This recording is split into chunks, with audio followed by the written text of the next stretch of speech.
Halo guys, kali ini kita mau membahas mengenai kontaktor, bagaimana penggunaannya dan digunakan buat apa saja.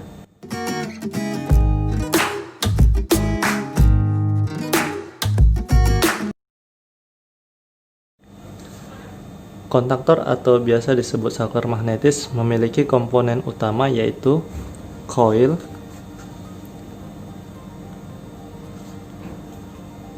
atau biasa yang disebut atau ditulis A1, A2, kemudian auxiliary kontak, indikasinya NO, NC. NO itu memiliki nomor akhir 3 dan 4, sedangkan NC itu memiliki nomor akhir 1 dan 2. Jadi NO itu bisa 13, 14, 23, 24, 33, 34, 43, 44. Yang jelas angka terakhirnya 3 dan 4. Sedangkan NC memiliki angka akhir 1 dan 2. Bisa 11, 12, 21, 22, 31, 32, atau 41, 42. Sedangkan kontak utamanya adalah ini. Biasa ditulis L1, L2, L3, T1, T2, T3. Tapi terkadang ada juga kontaktor yang hanya memiliki dua komponen saja, coil dan main kontak, ataupun coil dan auxiliary kontak. Bedanya main kontak dan auxiliary kontak, biasanya main kontak itu dia untuk digunakan beban-beban yang besar, sedangkan auxiliary kontak itu biasa hanya untuk pengontrolan saja. Contoh kontaktor yang mempunyai main kontak dan auxiliary kontak itu seperti ini. Dia memiliki main kontaknya L1, L2, L3 dan auxiliary kontak NO dan NC nya. Sedangkan yang hanya memiliki coil dan main kontak seperti ini. Coil dan main kontak, coilnya A1 dan A2, sedangkan main kontaknya ini L1, L2, L3. Dan kontaktor yang memiliki coil dan auxiliary kontak aja seperti ini. Dia hanya ada coil A1, A2 dan auxiliary kontak.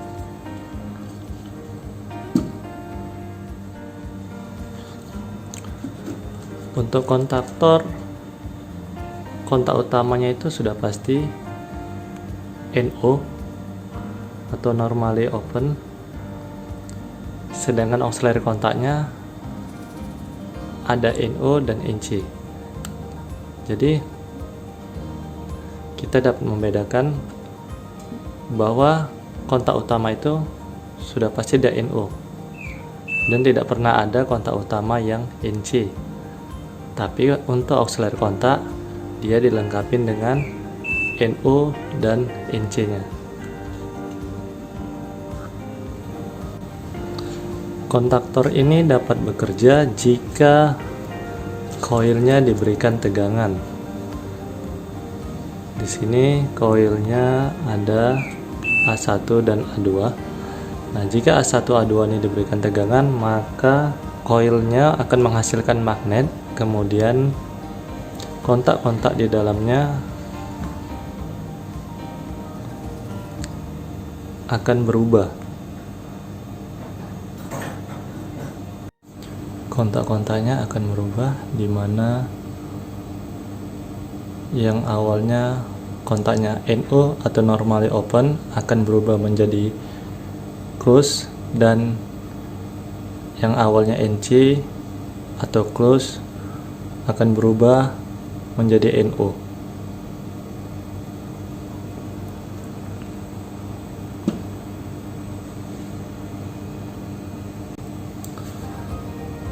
Dari sekian banyak kontaktor yang ada di sini, tidak semua menggunakan tegangan kerja yang sama pada koilnya. Ada yang menggunakan 220 volt AC seperti di sini. Tiga ini menggunakan coil 220 volt AC, yang ini 220 volt DC, yang dua ini 110 volt AC, yang ini 42 volt AC, dan yang ini 24 volt DC.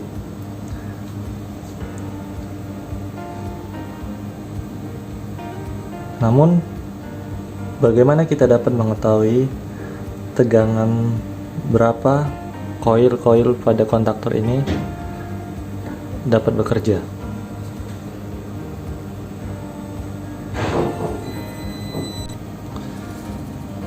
Caranya cukup mudah ya guys, tinggal kita perhatikan tanda di koilnya. Kita misalkan yang ini, di A1 nya dan A2 nya tertera tulisan DC 24 volt, berarti kontaktor ini menggunakan koil dengan tegangan kerja 24 volt DC.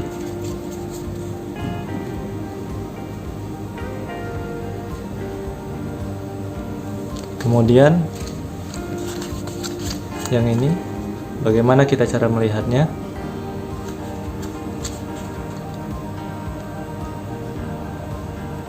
Di sini ada tulisan 220 volt 50 strip 60 Hz. Nah, ini menandakan bahwa koilnya menggunakan tegangan 220 volt AC. Kenapa? Karena di sini dituliskan 50 atau 60 Hz. Nah, seperti kita ketahui bahwa tegangan yang mempunyai frekuensi itu adalah tegangan AC, bukan DC.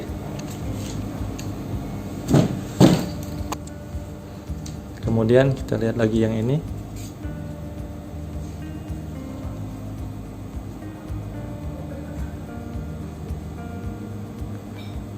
...220 volt AC.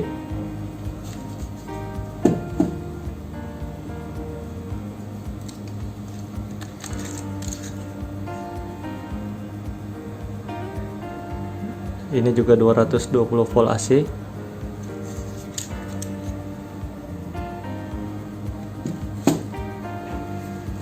Dan yang ini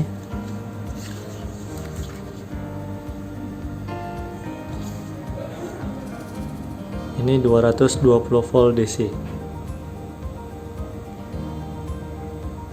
Oke, sudah cukup jelas gambarnya. Kemudian yang ini 110 volt AC.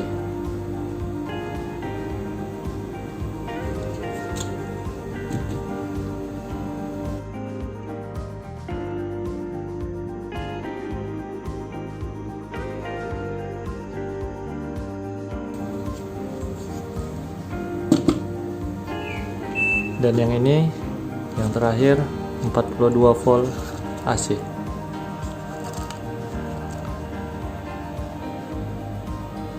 Oke, di sini dituliskan 42 volt dan frekuensinya 50 strip 60 Hz.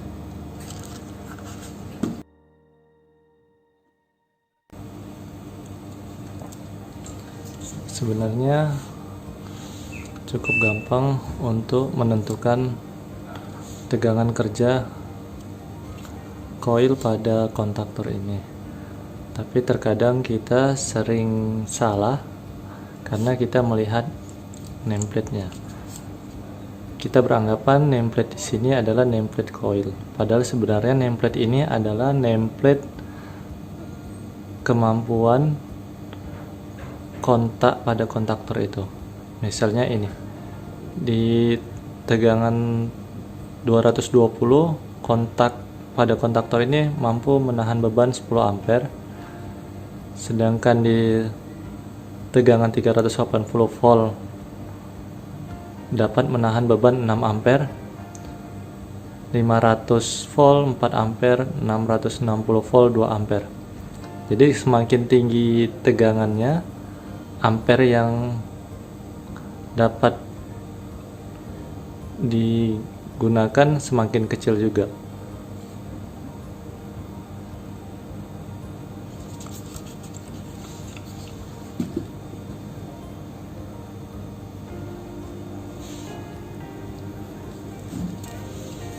Misalkan seperti ini juga guys. Ini padahal tegangan kerja koilnya adalah 24 volt DC. Di sini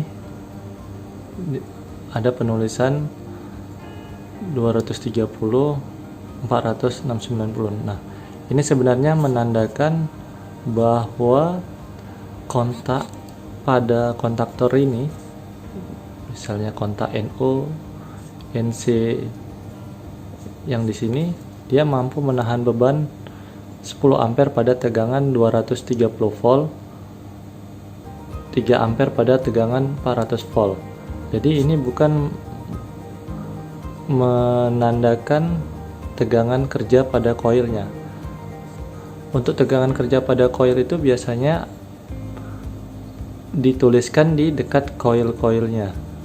Kemudian yang seperti ini kan koil A1 nya guys. Nah, ini koil A2. Di sini dicantumkan tegangan kerjanya.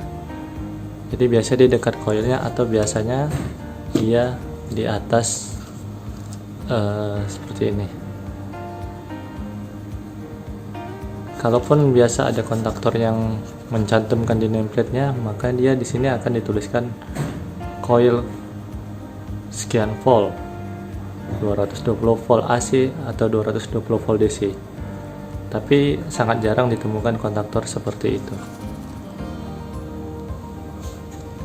Dan seperti ini juga, ini kontaktor merek GE. Dia koilnya, tegangan kerja koilnya dicantumkan di dekat koilnya nih, 220 volt AC.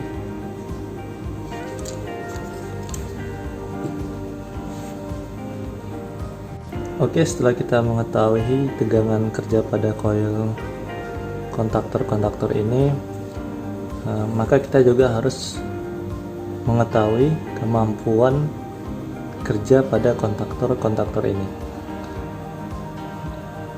Biasanya kontaktor yang lebih besar dia mampu dibebani arus yang lebih besar pula dibandingkan dengan kontaktor-kontaktor yang kecil. Namun bagaimana kita menentukan besarnya suatu kontaktor untuk dapat dialiri arus? Oke, kita ambil contoh kontaktor ini, kontaktor Schneider. Di sini kita dapat melihat di nameplate-nya kontak current 70 ampere. Ini kemampuan kontaknya 70 ampere, tetapi tidak dicantumkan tegangannya. Oleh karena itu kita bisa lihat lagi di spek kemampuan antara tegangan dan kW-nya. Di sini kita bisa lihat di nameplate-nya berapa kemampuan kontak current-nya. Di sini dicantumkan kontak current 25 ampere. Berarti kemampuan untuk kontak pada kontaktor ini sebesar 25 ampere. Biasa ini yang dicantumkan ini adalah main kontaknya, karena ini kontaktor yang mempunyai main kontak dan auxiliary kontak. Nah, untuk auxiliary kontak biasa ini kemampuannya lebih kecil ya. Besarnya berapa itu biasa ada di nameplate katalog kontaktor itu sendiri. Kalau tidak salah ya sekitar 5 ampere sampai 10 ampere untuk auxiliary kontak ini.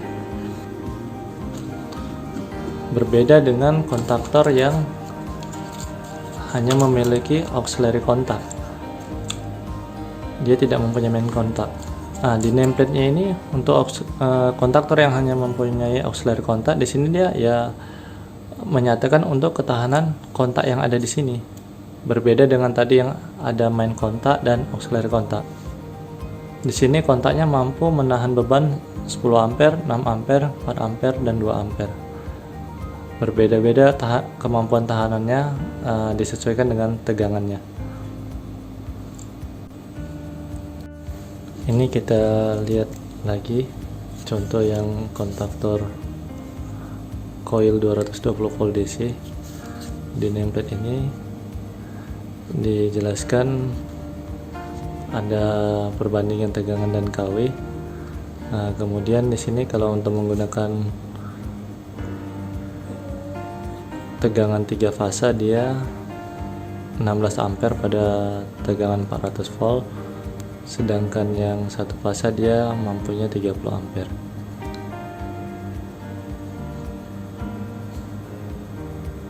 Dan yang di sini data ini dia menjelaskan ketahanan kontaknya untuk di main kontak ini, bukan di auxiliary kontak ini. Untuk berapa besar ketahanan di auxiliary kontak ini biasanya jarang dicantumkan di sini, guys. Biasa di katalog ininya, di katalog kontaktornya. Kalau kalian beli kontaktor biasa ada katalognya, di situ bisa kalian lihat dan perhatikan.